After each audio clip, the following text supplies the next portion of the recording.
You know, I kind of missed the Russia investigation. It was 2.5 years of pure comedy every night watching the Democrats exercise their imagination and get their hopes up that any moment now President Trump would resign or get impeached. But soon we all get to take a trip down memory lane because Robert Mueller's scheduled to testify on Wednesday, despite filing his report months ago and saying that it contains everything that he has to say about the entire investigation.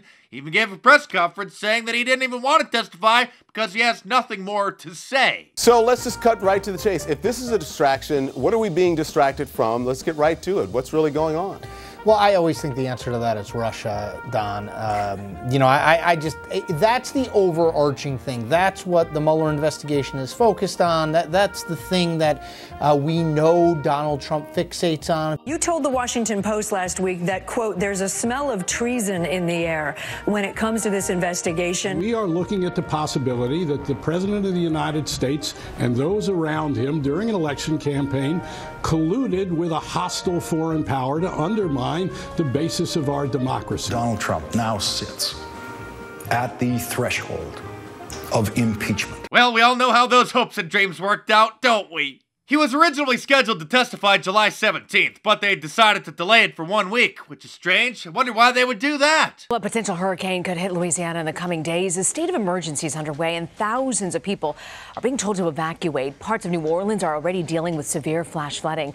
CBS News' Hillary Lane is there. Oh, so Hurricane Barry was tracking to hit the Gulf Coast at the same time Robert Mueller was scheduled to testify, which wouldn't have caused any logistical issues, but it certainly would have eclipsed the news coverage.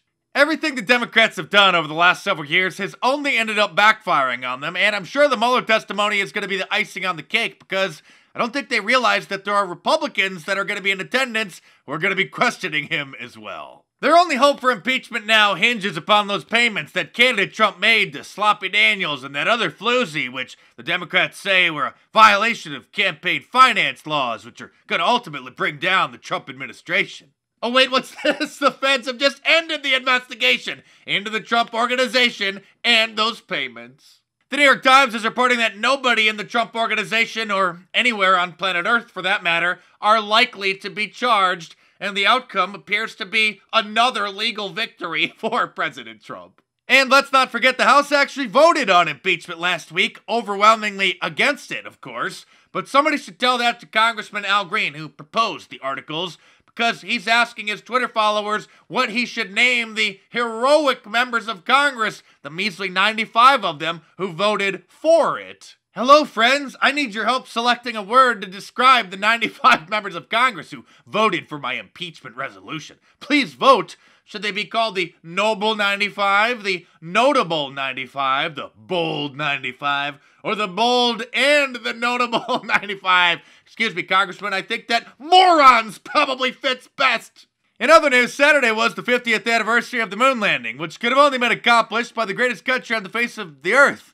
But as you know, we can't mark any historic occasion in this country without the liberals getting upset about it. The New York Times reports that the Apollo program was designed by men for men, and if we did not acknowledge the gender bias of the early space program, it becomes difficult to move past it. Whoever wrote this deserves an award for creative writing because this sounds exactly like something we would see on The Onion, but this is the New York Times. Of course, the Washington Post had to complain that it was mostly white men who made it happen, saying that the culture that put men on the moon was intense, family unfriendly, and mostly white and male. When normal people think about the moon landing, they think about space shuttles, stars, and rocket engines. Race and gender don't really factor into the equation. Next, they're gonna start complaining because no gay people have been on the moon. Speaking of crazy people, the City Council of Berkeley have decided to stop using gender-specific language in the city code. And that means that manhole covers are now going to be referred to as maintenance covers. I mean, what's next? Are the Democrat candidates going to start putting their preferred pronouns in their Twitter bios?